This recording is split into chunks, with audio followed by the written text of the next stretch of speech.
नमस्कार विद्यार्थी मित्रांनो, 4 डिसेंबरच्या करंट इव्हेंटमध्ये तुम्हा सर्वांचं स्वागत आहे। आज खूप महत्त्वाच्या न्यूज आपण पाहणार आहोत। सोबत त्याच्याबद्दल मी तुम्हाला माहिती सुद्धा देणार आहे। सुरू करूया। सर्वात पहिली महत्त्वाची न्यूज आहे रिसेंटली झालेल्या रिझर्व्ह बँक ऑफ इंडियाच्या मॉनिटरी पॉलिसी कमिटीच्या मीटिंग बद्दल। ज्यांनी कोणी इकॉनॉमिक्सची बॅच जॉईन केलेली आहे त्यांना मी आरबीआय मध्ये शिकवताना प्रत्येक वेळी 2 वाक्यांवर फोकस करायला सांगितलं होतं। पहिलं वाक्य आहे रिसेंटली झालेल्या बदलानुसार मॉनिटरी पॉलिसी बनवण्याचं काम मॉनिटरी पॉलिसी कमिटी करते, तर या मॉनिटरी पॉलिसीच्या अंमलबजावणीचं काम मात्र आरबीआय करते। अगोदर काय होतं, मॉनिटरी पॉलिसी बनवण्याचं काम आणि त्याच्या अंमलबजावणीचं काम ही दोन्ही कामं आरबीआय करत असे। रिसेंट मध्ये झालेल्या बदलानुसार मॉनिटरी पॉलिसी बनवण्याचं काम मॉनिटरी पॉलिसी कमिटी करते, त्याच्या अंमलबजावणीचं काम रिझर्व्ह बँक ऑफ इंडिया करते। आणि इथे एक सगळ्यात महत्त्वाचा मुद्दा जो तुम्ही लक्षात ठेवावा तो मुद्दा असा आहे की मॉनिटरी पॉलिसी कमिटीचे जे निर्णय असतात हे रिझर्व्ह बँक ऑफ इंडियावरती बंधनकारक असतील, हे लक्षात ठेवा। आता रिसेंटली रिझर्व्ह बँक ऑफ इंडियाच्या मॉनिटरी पॉलिसी कमिटीची जी बैठक झाली त्यात ठळक मुद्दे काय आले समोर पाहूया। इथे आणखीन एक लक्षात ठेवा, या ठिकाणी जे आकडे मी सांगणार आहे त्या आकड्यांवर प्रश्न असणार नाहीये, कारण हे करंट इव्हेंट्स रिलेटेड आहे। फक्त तुम्हाला लक्षात काय ठेवायचंय, तर तुम्हाला या ठिकाणी जे ट्रेंड्स मी सांगतोय किंवा जे काही स्पेसिफिक मुद्दे सांगतोय, सिलेबस धरून ज्या काही गोष्टी सांगतोय त्या बाबी मात्र तुम्हाला लक्षात ठेवायच्या आहेत। सगळ्यात पहिला मुद्दा, आरबीआयने नुकतीच आपली मॉनिटरी पॉलिसी कमिटी म्हणजे चलनविषयक धोरण समितीची बैठक घेतली।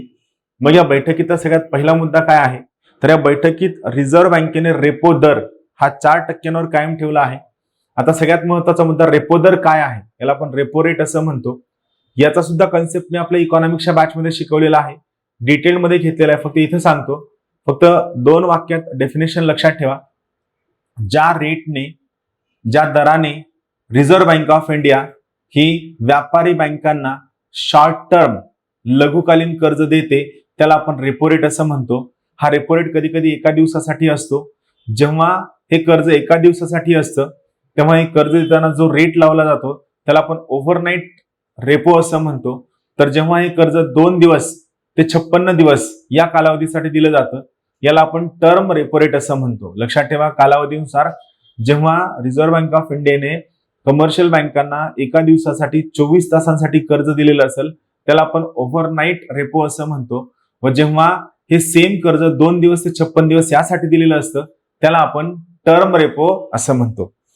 रेपो रेट हा दर आहे ज्यावर आरबीआय बँकांना कर्ज देते, हे शॉर्ट टर्मचं कर्ज असतं।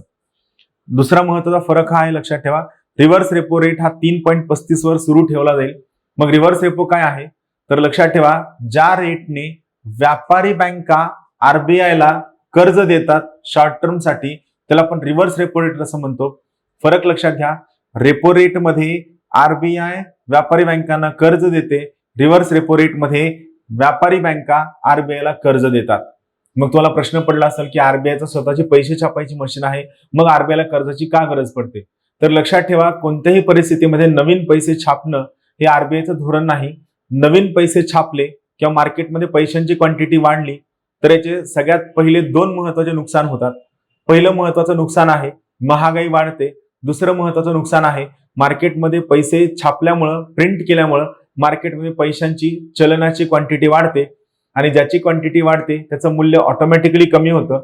यामुळे जर मार्केटमध्ये पैशांची क्वांटिटी वाढली, चलन जास्त छापण्यात आलं तर ऑटोमॅटिकली ते चलन स्वस्त होतं, त्याचं अवमूल्यन होतं आणि चलनाचं अवमूल्यन होणं हे आपल्या इकॉनॉमीसाठी तेवढं चांगलं नाही। आपल्याला चलनाचं अवमूल्यन आणि वधारणं या दोन्हीचा सुवर्ण मध्य साधावा लागतो। तर दोन्ही डेफिनेशन लक्षात आल्या असतील।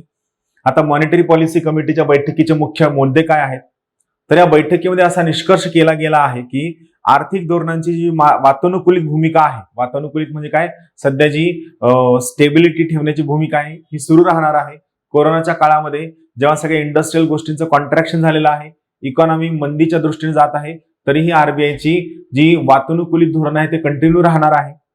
सोयीस्कर भूमीचा अर्थ असा आहे की आर्थिक प्रणालीमध्ये पैसे इंजेक्ट करण्यासाठी सर्वोच्च बँक दर कमी करत राहील। सध्या असं आहे की मार्केटमध्ये मागणी नाहीये, जर मागणी नसेल तर जो प्रोड्युसर आहे, उत्पादक आहे, तो वस्तू आणि सेवांचं उत्पादन करणार नाही। जर त्याने उत्पादन केलं नाही तर ऑटोमॅटिकली त्याला नोकरीवरून काही लोकांना काढून टाकावं लागेल। त्या लोकांना नोकरीवरून काढून टाकलं, त्यांची पगार बंद होईल, त्यांची पगार बंद झाली ती लोक परत वस्तू आणि सेवांची मागणी करणार नाहीत। वस्तू आणि सेवांची मागणी नाही केली की परत प्रोड्युसरला काही लोकांना नोकरीवरून काढून टाकावं लागेल. या पूर्ण सायकलमध्ये अर्थव्यवस्था मंदीच्या चक्रामध्ये जाऊ शकते, रेसेशन मध्ये जाऊ शकते, स्टॅग्नेशन मध्ये जाऊ शकते. मी एकाच शब्दासाठी 3 शब्द वापरलेत. मंदी येऊ शकते, रेसेशन येऊ शकतं, स्टॅग्नेशन येऊ शकतं. आणि जर हे रेसेशन, स्टॅग्नेशन किंवा मंदी येऊ द्यायची नसेल तर तुम्हाला मार्केटमधील लोकांची क्रयशक्ती वाढवावी लागेल, लोकांची पर्चेसिंग पॉवर वाढवावी लागेल. आणि जर लोकांची क्रयशक्ती, पर्चेसिंग पॉवर वाढवायची असेल तर त्या ठिकाणी तुम्हाला लोकांच्या हातात पैसा द्यावा लागेल. आणि लोकांच्या हातात पैसा कसा दिला जाऊ शकतो? जेव्हा आरबीआय मार्केटमध्ये पैशांची क्वांटिटी वाढवते, ऑटोमॅटिकली जास्त पैसा अवेलेबल होतो. जास्त पैसा अवेलेबल झाला की हा पैसा स्वस्त होतो आणि लोकांचा कल हा कर्ज घेण्याकडे असतो, कारण कर्ज स्वस्त झालेलं असतं, त्यावरचा व्याजदर कमी झालेला असतो. इथं दुसरा मुद्दा आहे, जेव्हा बँकेच्या सोयीस्कर भूमिकेला तटस्थ संबोधलं जातं तर याचा अर्थ असा होतो की आरबीआय देशातील चलनाचा प्रवाह नियंत्रित करण्यासाठी कोणत्याही दिशेने दर बदलू शकते. म्हणजे इंटरेस्ट रेट वाढवू सुद्धा शकते, कमी सुद्धा करू शकते. बँक दर आणि मार्जिनल स्टँडिंग फॅसिलिटी या 4.25 वर कायम ठेवण्यात आली आहे. बँक रेट, ज्या रेटने रिझर्व्ह बँक ऑफ इंडिया व्यापारी बँकांना दीर्घकालीन कर्ज पुरवठा करते त्याला बँक रेट असं म्हणलं जातं. रेपो रेट शॉर्ट टर्म कर्ज पुरवठा असतो, बँक रेट लॉंग टर्म कर्ज पुरवठा असतो. आणि मार्जिनल स्टँडिंग फॅसिलिटी, जेव्हा एखाद्या बँकेचे तिच्या रेपो व्यवहाराअंतर्गतचे सर्व व्यवहार संपले असतील आणि सर्व व्यवहार संपूर्ण या बँकेला पैशांची गरज असेल तर अशा वेळी ही बँक दंडात्मक व्याज दर भरून जेव्हा जास्तीचं कर्ज उचलते त्याला आपण मार्जिनल स्टँडिंग फॅसिलिटी असं म्हणतो. मार्जिनल स्टँडिंग फॅसिलिटी हा दंडात्मक व्याज दर आहे जो बँक रेटला लिंक केलेला आहे. हे सर्व कन्सेप्ट आपल्या इकॉनॉमिक्सच्या बॅच मध्ये शिकवलेले आहेत. फक्त मी तुम्हाला हे सुचवल की आता जे वाक्य मी सांगतोय हे वाक्य असेच्या असे पाठ करा, जास्त डोकं लावू नका. सन 2020-21 साठीचा जो आपला रिअल जीडीपी आहे हा 5% असेल असा अंदाज आहे. वास्तविक जीडीपीलाच आपण रिअल जीडीपी असं म्हणतो. जेव्हा जीडीपी मधील उत्पादन झालेल्या वस्तू आणि सेवांची किंमत बेस इयरला मोजली जाते त्याला आपण वास्तविक जीडीपी असं म्हणतो. परत एकदा सांगतो, जेव्हा जीडीपी मध्ये उत्पादन झालेल्या वस्तू आणि सेवांची किंमत आपण बेस इयरला मूळ वर्षाच्या किमतींना जाऊन मोजतो त्याला वास्तविक जीडीपी असं म्हणलं जातं. तर जेव्हा आपण त्या जीडीपी मध्ये उत्पादन झालेल्या वस्तू आणि सेवांची किंमत करंट इयरला, चालू वर्षाच्या किमतींना काउंट करून मोजतो त्याला आपण नॉमिनल जीडीपी हा शब्द वापरतो. रिअल जीडीपी आणि दुसरा शब्द आहे नॉमिनल जीडीपी. पुढची महत्वाची मुद्दा आहे कॉन्टॅक्टलेस कार्ड व्यवहाराची मर्यादा 2,000 रुपयांवरनं 5,000 रुपयांपर्यंत करण्यात आलेली आहे. जानेवारी 2021 मध्ये याची अंमलबजावणी केली जाणार आहे. कॉन्टॅक्टलेस कार्ड व्यवहार म्हणजे काय? तुम्हाला आता लक्षात असेल की सध्या तुम्ही काय करता, बँकेमध्ये जाता, बँकेत गेल्यानंतर बँकेत, शॉपमध्ये, मॉलमध्ये, मॅकडोनाल्ड मध्ये जाता, त्या ठिकाणी गेल्यानंतर तुमचं कार्ड स्वाईप केलं जातं. आयदर स्वाईप केलं जातं किंवा जी चिप असते ती चिप त्या मशीनमध्ये इन्सर्ट केली जाते. मात्र कॉन्टॅक्टलेस कार्ड मध्ये काय असतं, तुम्ही तुमचं कार्ड सरळ सरळ त्या मशीनवर ठेवलं की ऑटोमॅटिकली ते त्यावरच्या त्या मॅग्नेटिक स्ट्रिपवर रीड करतं आणि तुमचं ट्रान्झॅक्शन फुलफिल होतं. तर याची मर्यादा 2,000 रुपये आहे सध्या. ही जानेवारी 2021 पासून 5,000 रुपये केली जाणार आहे. त्यानंतर आरटीजीएस म्हणजे रिअल टाइम ग्रॉस सेटलमेंट. आरटीजीएसचा मुख्य फायदा हा एका ठिकाणावरून पैसे दुसऱ्या ठिकाणी पाठवण्यासाठी होतो. तुम्ही खूपदा तुम्हाला कोणी घरच्यांनी फीस पाठवली असेल तर घरचे या प्रकारची फीस पाठवत असताना आरटीजीएस किंवा NEFT, national electronic fund transfer, या 2 मार्फत केलं जातं. त्यात आरटीजीएस आहे. दोन्हीचा फुल फॉर्म परत एकदा सांगतो. आरटीजीएसचा फुल फॉर्म आहे रिअल टाइम ग्रॉस सेटलमेंट. एनईएफटीचा फुल फॉर्म आहे national electronic fund transfer system. तर इथं नवीन बदल काय करण्यात आलेला आहे, आरटीजीएस ची सेटलमेंट जी आहे ही काही दिवसातच 24/7 बनविली जाईल. म्हणजे आठवड्यातले 7 दिवस, वर्षभर ही सिस्टीम आणि 24 तास ही सिस्टीम कंटिन्यू चालू असेल. आपण मॉनिटरी पॉलिसी कमिटी बद्दल माहिती जाणून घ्या. मॉनिटरी पॉलिसी कमिटीची स्थापना केली जावी यासारख्या खूप सगळ्या रिकमेंडेशन्स कमिट्यांनी केल्या होत्या. यामध्ये चलन धोरण आराखडा समिती, monetary policy framework agreement committee, चलन धोरण आराखडा समिती, monetary policy framework agreement committee, जी कमिटी उर्जित पटेल यांच्या अध्यक्षतेखाली होती. या कमिटीच्या रिकमेंडेशन नुसार मॉनिटरी पॉलिसी कमिटीची स्थापना झाली आहे. ही स्थापना रिझर्व्ह बँक ऑफ इंडियाने स्थापन केलेली असून आरबीआयचे गव्हर्नर यांचे नेतृत्व मॉनिटरी पॉलिसी कमिटीवर असते. विशिष्ट लक्ष्य पातळीवर महागाई रोखण्यासाठी बेंचमार्क पॉलिसी रेट म्हणजे रेपो रेट निश्चित करण्याच्या उद्देशाने मॉनिटरी पॉलिसी कमिटीची स्थापना केली गेली होती. यामध्ये अंतर्गत कार्यसंघ, तांत्रिक सल्लागार समितीचं समर्थन या सर्वांच्या सल्ल्याने आरबीआय गव्हर्नर हे आपलं मॉनिटरी पॉलिसी नियंत्रित करतात. इथे लक्षात ठेवा, सुरुवातीला व्याज दराशी संबंधित जे काही निर्णय होते हे मुख्य निर्णय समिती स्थापने करण्याच्या पूर्वी एकटा आरबीआयचे गव्हर्नर हे घेत असत. मात्र भारताचे फायनान्शियल धोरण, वित्तीय धोरण निश्चित करण्याच्या उद्देशाने अधिक पारदर्शकता आणण्यासाठी आणि उत्तरदायित्व म्हणजे रिस्पॉन्सिबिलिटी ठरविण्यासाठी रिझर्व्ह बँक ऑफ इंडिया अधिनियम 1934च्या अंतर्गत मॉनिटरी पॉलिसी कमिटी MPC ची स्थापना करण्यात आलेली आहे. MPC हे वर्षातून कमीत कमी 4 वेळा सभा घेते आणि प्रत्येक सदस्यासह त्यांची मते स्पष्ट करण्यासाठी प्रत्येक बैठकीनंतर आर्थिक धोरण प्रकाशित केलं जातं. ती धोरण समिती आहे. इथं लक्षात ठेवा, मॉनिटरी पॉलिसी कमिटीच्या बैठकीनंतर त्यांचे जे अहवाल आहे, त्यांचं जे बैठकीचे मायन्यूट डिटेल्स आहेत हे 14 दिवसांच्या आत प्रकाशित करणं हे मॉनिटरी पॉलिसी कमिटीवर बंधनकारक आहे. आर्थिक धोरणाचे उद्दिष्ट काय आहेत पाहूया. वाजवी किमतींची स्थिरता ठेवणं म्हणजे किंमत स्थिरता ठेवणं, उच्च रोजगार निर्माण करणं, वेगवान आर्थिक वाढीचा दर प्रदान करण्याच्या उद्देशाने मॉनिटरी पॉलिसी राबवली जाते. चलन विषयक धोरणाची 4 प्रमुख उद्दिष्ट आहेत. बिझनेस सायकल, ट्रेड सायकल स्थिर ठेवणं, महागाईला स्थिरता प्रदान करणं, वेगवान आर्थिक वाढ प्रदान करणं आणि विनिमय दर स्थिरता म्हणजे काय, एक्सचेंज रेट स्टेबल ठेवण्याचा प्रयत्न करणं हा उद्देश आहे. महत्वाचा मुद्दा आहे, आर्थिक धोरण समिती कशी तयार केली गेली. तर उर्जित पटेल समितीने सुरुवातीला 5 सदस्य नाणे धोरण समितीची संकल्पना मांडली. नाणे धोरण म्हणजे काय, करन्सी पॉलिसी कमिटी. यानंतर सरकारने 7 सदस्यांची समिती स्थापण्याचा प्रस्ताव दिला. उर्जित पटेल कमिटीनं 5 सदस्य रिकमेंड केलं होतं, सरकारने 7 सदस्य स्थापन केली. पॉलिसी तयार करताना रिझर्व्ह बँकेचं जे पतधोरण विभाग आहे म्हणजे काय, क्रेडिट पॉलिसी डिपार्टमेंट आहे, यांच्याकडून MPC ला मदत केली जाते. 27 जून 2016 रोजी चलन विषयक धोरण समिती अस्तित्वात आली. डेट लक्षात ठेवा, महत्वाची आहे. 27 जून 2016 रोजी मॉनिटरी पॉलिसी कमिटी म्हणजे चलन विषयक धोरण समिती अस्तित्वामध्ये आली. हा महत्वाचा मुद्दा आहे. मॉनिटरी पॉलिसी कमिटीचं आपण कंपोजिशन पाहूया, जे महत्वाचं आहे. मॉनिटरी पॉलिसी कमिटीचे रिझर्व्ह बँक ऑफ इंडियाचे जे गव्हर्नर आहेत ते चेअरपर्सन असतात. त्यानंतर 2 सदस्य हे आरबीआयचे डेप्युटी गव्हर्नर असतात. 3 सदस्य आरबीआय मधील अधिकारी असतात. 4 सदस्य हे सरकारने नॉमिनेट केलेले सदस्य असतात. 5 सरकारने नॉमिनेट केलेले असतात आणि 6वा सदस्य सुद्धा काय असतो, सरकारने नॉमिनेट केलेला असतो. या पद्धतीने टोटल 6 सदस्य असतात. पुढची महत्वाची न्यूज आहे अरेसिबो टेलिस्कोप बद्दल. अरेसिबो टेलिस्कोप, प्युर्टो रिकोचा अरेसिबो टेलिस्कोप हा 1963 मध्ये बांधण्यात आला होता. आता रिसेंटली अरेसिबो टेलिस्कोपचा ऍक्सिडेंट होऊन तो पडला, त्यामुळे चर्चेमध्ये होता. ही जगातील सर्वात मोठी सिंगल डिश रेडिओ दुर्बीण आहे. हे युनायटेड स्टेट्स नॅशनल सायन्स फाउंडेशनच्या मालकीची दुर्बीण होती. आपण या अरेसिबो दुर्बिणीबद्दल पाहूया. अरेसिबो टेलिस्कोप मध्ये लघुग्रह, ग्रह आणि आयनोस्फियर जो सर्वात वरचा स्फिअर आहे याचं निरीक्षण करण्यासाठी वापरण्यात आलेला सर्वात शक्तिशाली रडार होता.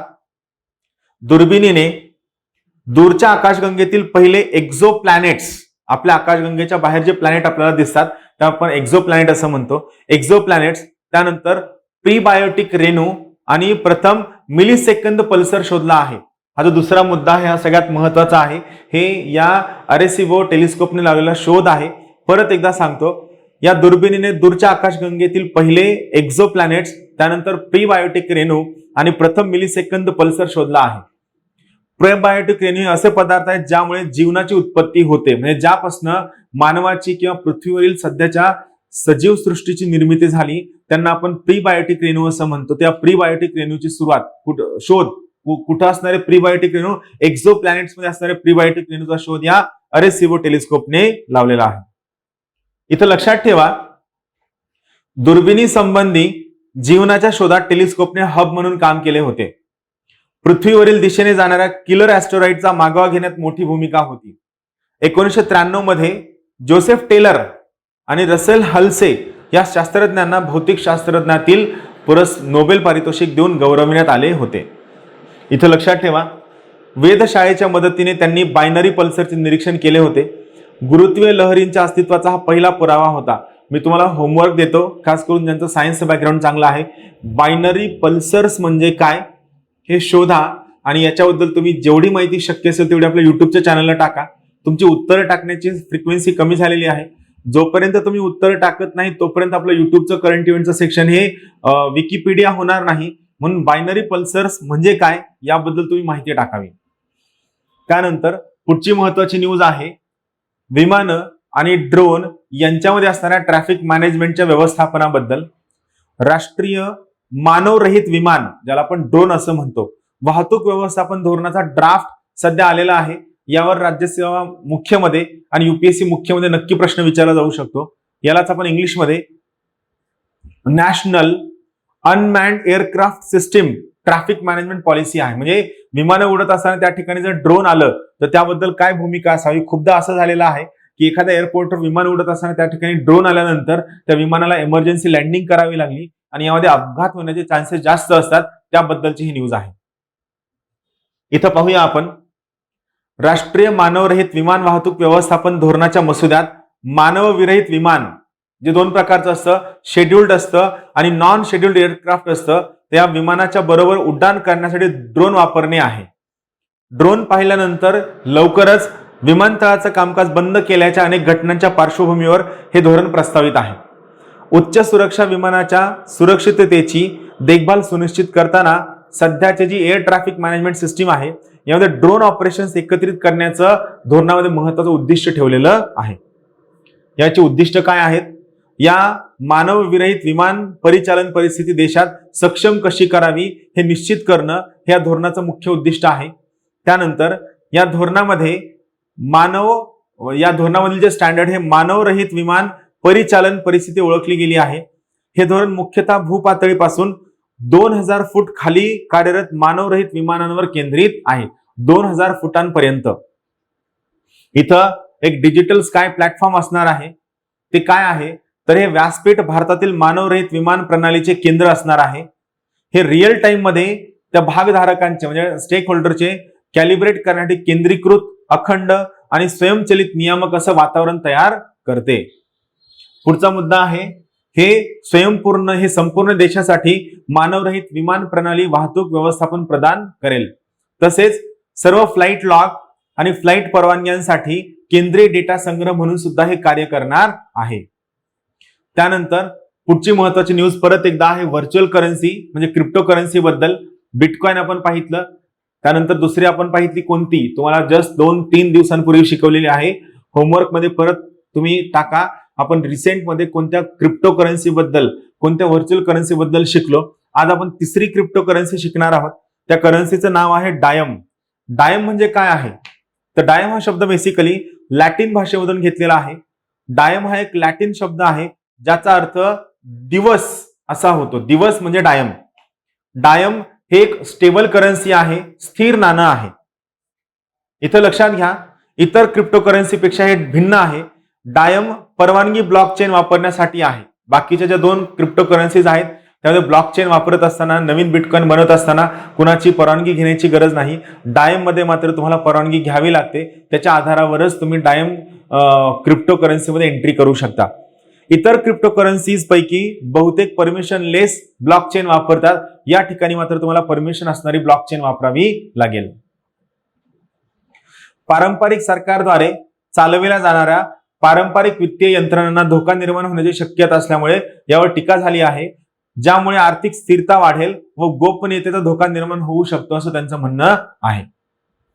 इथं प्रश्न पाहूया, स्थिर नाणे म्हणजे काय? डायम हे एक स्थिर नाणं आहे. तर प्रश्न असा आहे की स्थिर नाणं म्हणजे काय? स्थिर नाणं हे एक प्रकारची क्रिप्टो करन्सी असते, व्हर्च्युअल करन्सी असते, एन्क्रिप्टेड असते, कोडमध्ये बनवलेली असते, संकेतामध्ये बनवलेली असते. स्थिर नाण्यांमधील फरक इतकाच आहे की या क्रिप्टो करन्सी रिझर्व्ह मालमत्तेद्वारे समर्थित असतात. ही क्रिप्टो करन्सी लॉन्च करत असताना याला काहीतरी बेस तुम्हाला ठेवावा लागतो, काहीतरी असेट तुम्हाला ठेवावं लागतं. जसं आपण बाहेर कोणतंही चलन छापत असताना त्यासाठी प्रोपोर्शनल रिझर्व्ह सिस्टीम किंवा मिनिमम रिझर्व्ह सिस्टीमच्या अंतर्गत काही प्रमाणात सोनं आणि काही प्रमाणात सरकारी रोखे आरबीआयकडे जमा करून ठेवतो, सेम आहे. यांचे बाजार मूल्य बाह्य संदर्भांवर सुद्धा अवलंबून असते. उदाहरणच घ्यायचं झालं तर ह्या डायम नावाच्या करन्सी सोन्याचं मूल्य किंवा अमेरिकन डॉलर्स किंवा लॉन्चरद्वारे ठेवलेल्या मालमत्तेवर सुद्धा पेक केलं जाऊ शकतं. संदर्भ आहे मालमत्तेच्या खरेदी विक्रीच्या अल्गोरिदम यंत्रणेद्वारे स्थिर नाणेनिधीची बक्षीस स्थिरता प्राप्त करू शकतात. पुढची महत्वाची न्यूज आहे भारतीय नौदल दिवसाबद्दल. भारतीय नौदल दिवस हा 4 डिसेंबर रोजी साजरा केला जातो दरवर्षी. या वर्षीच्या भारतीय नौदल दिवसाची थीम आहे Indian navy combat ready, credible and cohesive. परत एकदा वाचून दाखवतो. Indian navy combat ready, credible आणि कोहेसिव्ह ही या वर्षीच्या भारतीय नौदल दिनाची थीम आहे.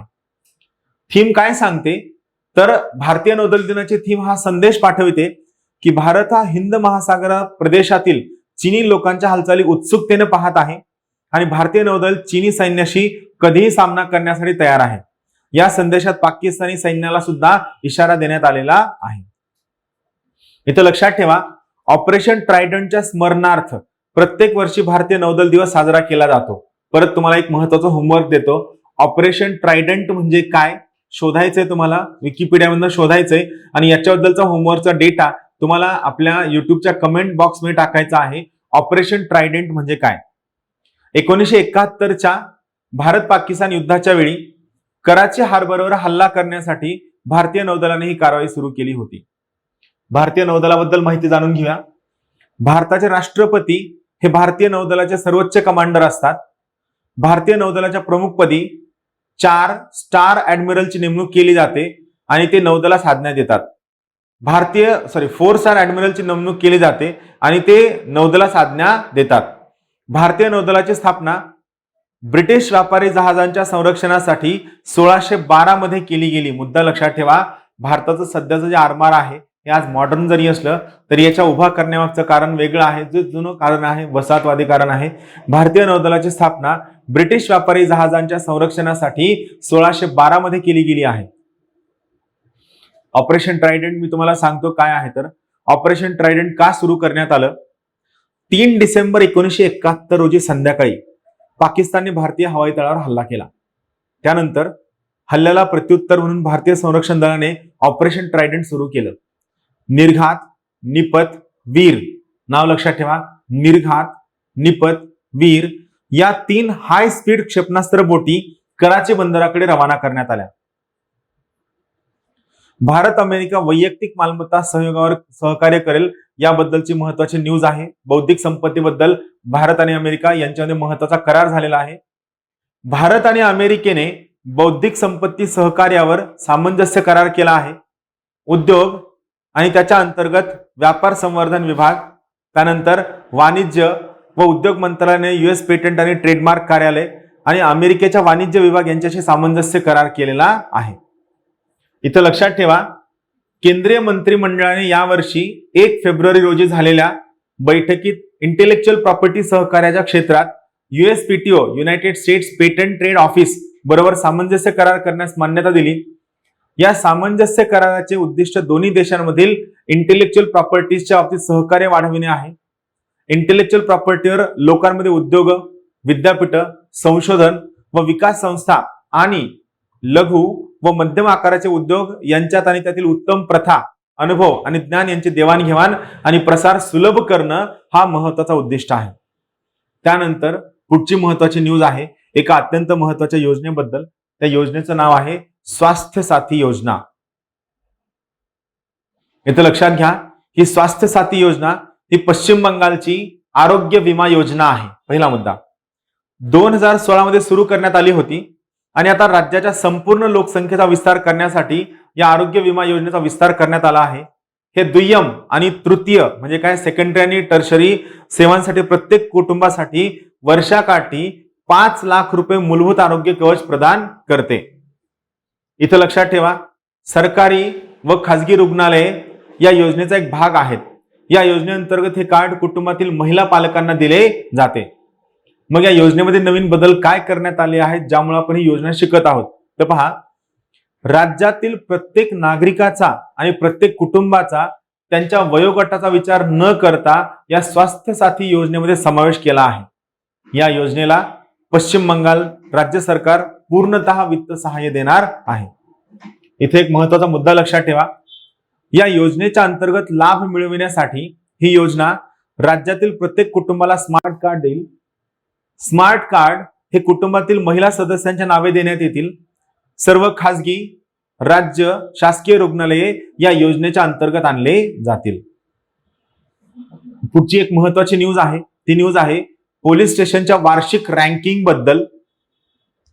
2020 ची पोलीस स्टेशनची वार्षिक रँकिंग ही गृह मंत्रालयाने प्रकाशित केलेली आहे। त्याबद्दल आपण पाहूया काय आहे तर इथे लक्षात ठेवा, गृह मंत्रालयाने नुकतीच भारतात पोलीस स्टेशनची वार्षिक रँकिंग जाहीर केली आहे।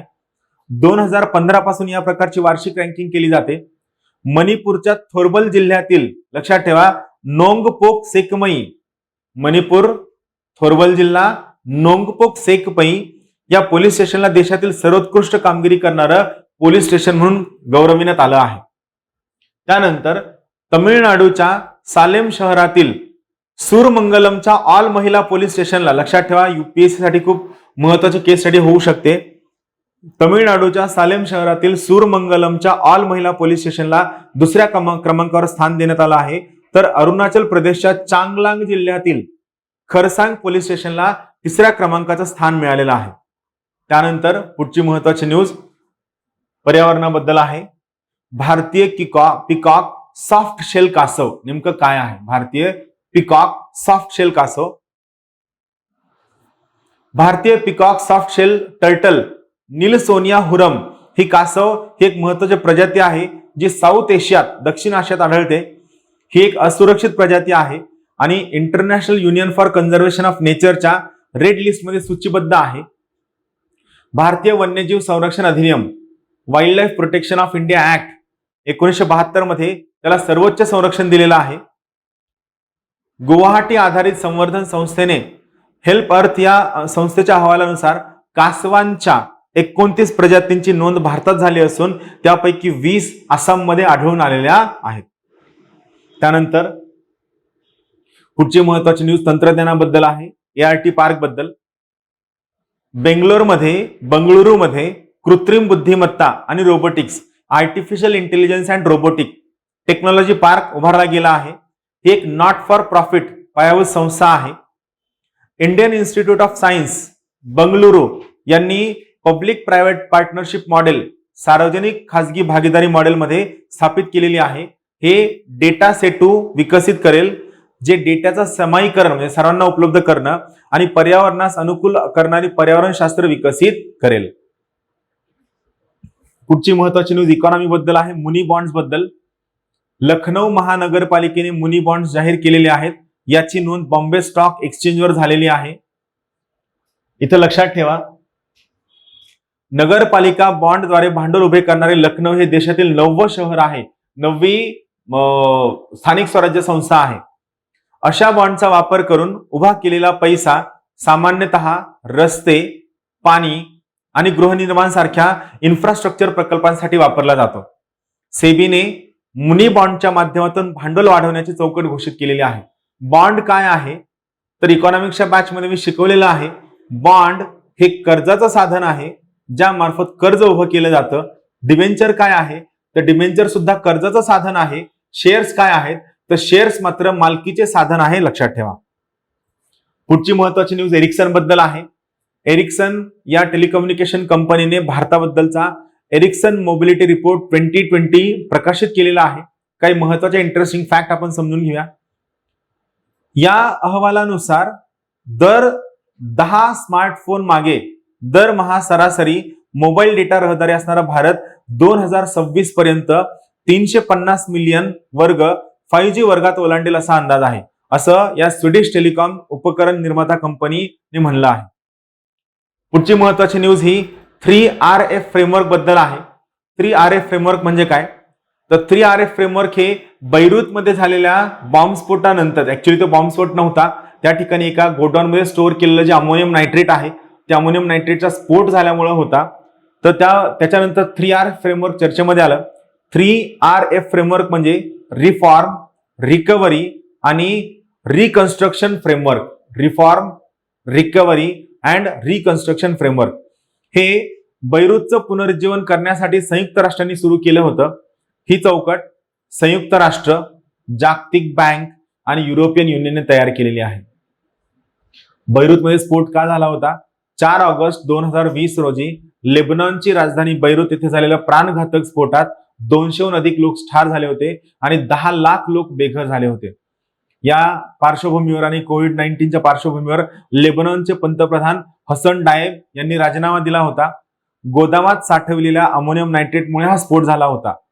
यानंतर वर्ल्ड हेल्थ ऑर्गनायझेशनने स्फोटानंतर जगाला तब्बल $1 मिलियन आपत्कालीन आवाहन केले होते. या आवाहनानंतर भारताने सुद्धा लेबनॉनला मानवतावादी मदत पाठवली होती. 3RF म्हणजे काय? तर फ्रेमवर्क देशातील लोकसंख्येच्या गरजांच्या विरुद्ध येणाऱ्या समर्थनाच्या पातळीचं मूल्यांकन करणे. हे देशातील सर्वात असुरक्षित लोकांवर लक्ष केंद्रित करेल. इथं लक्षात ठेवा, पुनर्प्राप्ती आणि पुनर्बांधणीच्या व्यतिरिक्त या चौकटीमध्ये जे संकट आहेत, या संकटांच्या मूळ कारणांवर लक्ष केंद्रित केलं जाईल. या योजनेमध्ये बंदर सुविधांची पुनर्रचना करणे, पोर्ट फॅसिलिटी इम्प्रूव्ह करणे, स्फोटग्रस्त जिल्ह्यांचं पुनर्वसन करणे आणि बंदर सुविधांचं शहरांसह एकत्रीकरण करणे हे मुख्य उद्दिष्ट आहे. चालेल, आजच्या या न्यूज नंतर आता आपण महाराष्ट्र भूगोलाविषयी सुरू करूया. महाराष्ट्र भूगोलामध्ये आज आपण काही महत्त्वाचे टॉपिक शिकणार आहोत. आज आपण संकीर्ण माहिती पाहणार आहोत. सह्याद्री पर्वतामुळे महाराष्ट्राच्या अवर्षणग्रस्त प्रदेशाची निर्मिती होते, ज्याला आपण रेन शॅडो झोन सुद्धा म्हणतो. अरबी समुद्रावरून येणाऱ्या नैऋत्य मोसमी वाऱ्याच्या शाखेमुळे महाराष्ट्राच्या पश्चिम व मध्य भागात पाऊस पडतो. बंगालच्या उपसागरावरून येणाऱ्या नैऋत्य मोसमी वाऱ्याच्या शाखेमुळे पूर्व विदर्भात पाऊस पडतो. इथं लक्षात ठेवा, अरबी समुद्रामुळे कोकण किनारपट्टीवरील हवेत वर्षभर बाष्प असते. यामुळे तापमानाच्या रेंजमध्ये, तापमानाच्या कक्षेमध्ये फारसा फरक पडत नाही. अधिक तापमान व कोरड्या हवेमुळे उन्हाळ्यात वावटळींची निर्मिती होते. कोकणामध्ये खारे व मतलई या स्थानिक वाऱ्यांमुळे अमृतसरीचा मँगो शॉवरचा पाऊस पडतो. इथं लक्षात ठेवा, पूर्व मान्सून पावसाला अवकाळी किंवा वाळवांचा पाऊस म्हणतात. शब्द लक्षात ठेवा, मान्सून पूर्व पावसाला अवकाळी किंवा वाळवांचा पाऊस म्हणतात. सह्याद्री पर्वत रांगांमुळे कोकणामध्ये प्रतिरोध पर्जन्याचा पाऊस पडतो. याला आपण इंग्लिशमध्ये ओरोग्राफिक रेनफॉल असं म्हणतो. मग इकडनं येणारे वारे जेव्हा डोंगराला टेकतात, तेव्हा डोंगरामध्ये ते समोर जाऊ शकत आहेत, ते वर जातात. तिथं त्याचं कंडेन्सेशन होतं, सॅच्युरेशन होतं आणि पाऊस पडतो. याला आपण ओरोग्राफिक रेनफॉल किंवा प्रतिरोध पर्जन्याचा पाऊस असं म्हणतो. महाराष्ट्रामध्ये सर्वात अधिक पाऊस आंबोली, सिंधुदुर्ग इथं पडतो. कोल्हापूरमधील गगनबावडा येथे सर्वात जास्त दिवस पाऊस पडतो. जवळपास गगनबावड्यामध्ये 129 दिवस रोज पाऊस पडतो. त्यानंतर ज्ञानदीपची ही सर्व पुस्तकं तुम्ही ऑनलाईन दिलेल्या नंबरवरती फोन करून 40% डिस्काउंटने नक्की मागवू शकता. सर्वांना खूप खूप शुभेच्छा. Thank you very much. Have a good day. Thank you.